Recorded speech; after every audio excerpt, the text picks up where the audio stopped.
It's strange how quickly the quiet can turn against you.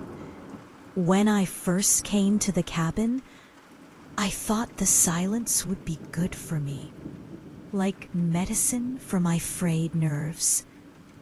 I'd been craving stillness after months of feeling like my life was coming apart in 100 different ways.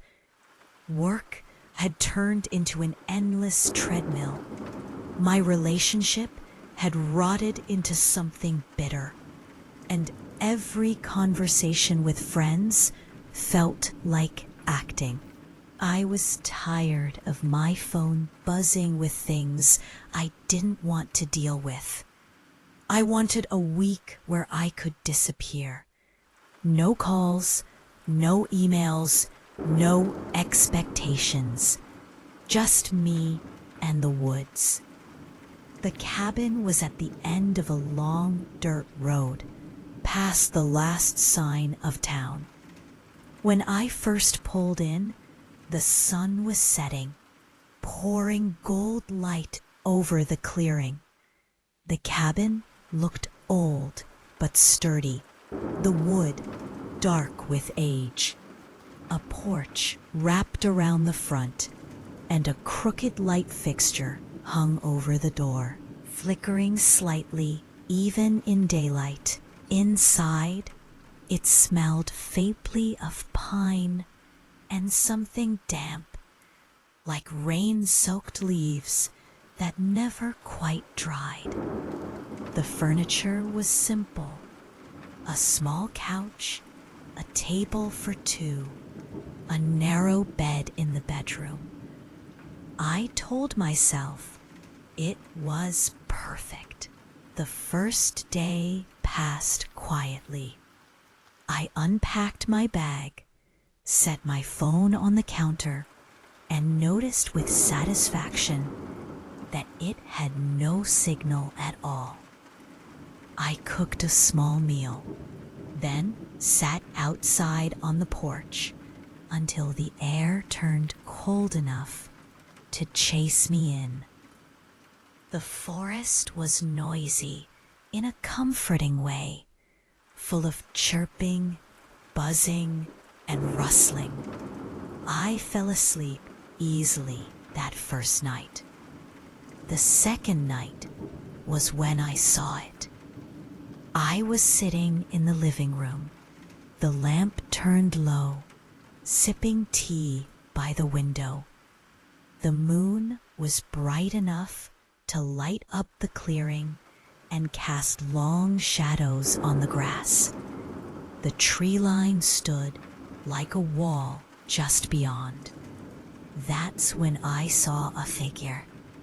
It was right at the edge where the grass stopped and the darkness began. Tall and thin, standing perfectly still. At first I thought it was just a tree I hadn't noticed before. But there was something about the way it stood that made my skin tighten. I couldn't see its face, just the pale oval where a head should be. I blinked, and when I looked again, it was gone. The next morning, I told myself it was nothing, a shadow. My eyes playing tricks. I walked to the tree line where I thought I'd seen it, scanning the ground for footprints, but there was nothing. The woods beyond looked ordinary. Still, when I turned to go back, I felt the prickling sensation of being watched. The feeling didn't leave. Over the next couple of days, I noticed little things that made me uneasy.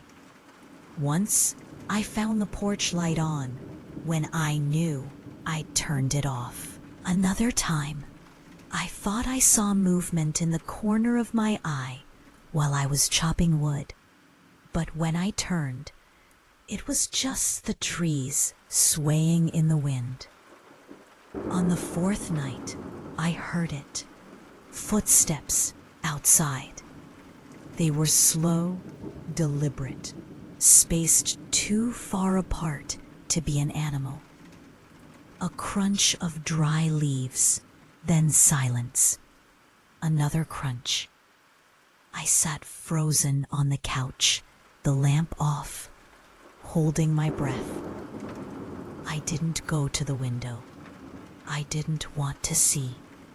In the morning, I checked the ground around the cabin, but it was patchy grass and old leaves. If someone had been walking there, I couldn't tell. The next day, I drove into town for groceries. The general store was small and cluttered, smelling faintly of coffee and motor oil.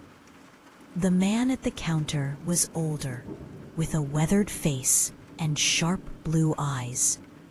We made small talk while he rang me up, but when I mentioned the cabin, his hands slowed. "That place is way out," he said, not looking at me. "Yeah," he said. "That's kind of the point," I said with a small laugh. "Best keep your doors locked," he said, and it didn't sound like a joke. I left without asking him to explain. That night, I woke up to a sound at 3:14 a.m. It was tapping on the bedroom window. 3 slow taps. A pause. Then 2 more. My body locked up instantly. The tapping was light, deliberate, like fingertips on glass. I stared at the ceiling, barely breathing. After what felt like minutes, it stopped. The next day, I thought seriously about leaving, but I'd already done 5 nights. It was only 2 more. I told myself I could make it. On the 6th day, I decided to go for a long walk into the woods, partly to prove to myself there was nothing to be afraid of. The air was cold and still under the trees, the light dim even though it was midday. I followed a narrow trail for about half an hour before realizing I hadn't heard a single bird call. The silence was heavy, unnatural. I turned back sooner than I'd planned. When I got back, the cabin looked different somehow, not in a way I could name. It was just the same structure I'd left, but it felt like something had been near it while I was gone. That evening, I double-checked the locks before sunset. I made dinner, read for a while, and tried not to think about the night before.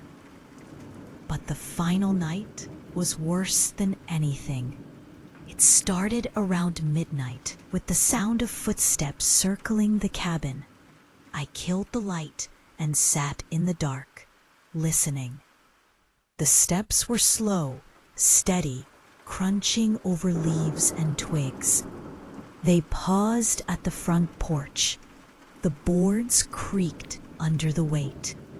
The doorknob rattled gently, like someone testing it. My grip tightened around the flashlight in my lap. The rattling stopped. The footsteps moved along the side of the cabin, then to the back, then back to the front. For a while, there was nothing, and I started to think maybe it was over. Then came the scratching, light, deliberate, along the wall of the bedroom.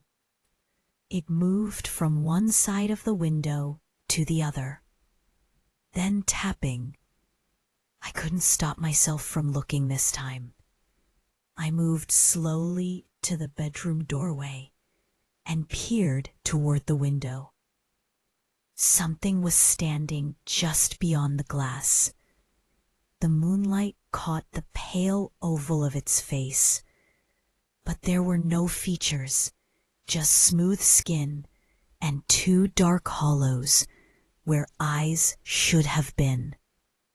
It didn't move. I stood frozen, the air thick in my lungs. My legs felt locked. We stayed like that, me in the doorway, it at the window, for what felt like hours. Finally, it stepped back into the shadows and disappeared. I didn't wait for dawn. I grabbed my bag, my keys, and left. My hands shook so hard I could barely get the car started. I drove down the dirt road faster than I should have, half expecting to see it in my headlights. I didn't look in the mirrors. By the time I reached the edge of town, the sun was coming up. I didn't stop driving until I was back in the city, the noise of traffic washing over me like relief. It's been months since then. I still don't know what I saw.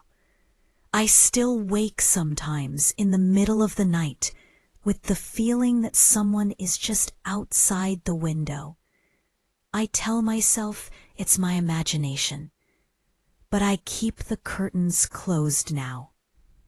And I listen when that feeling comes, the one that says something's watching me from the woods.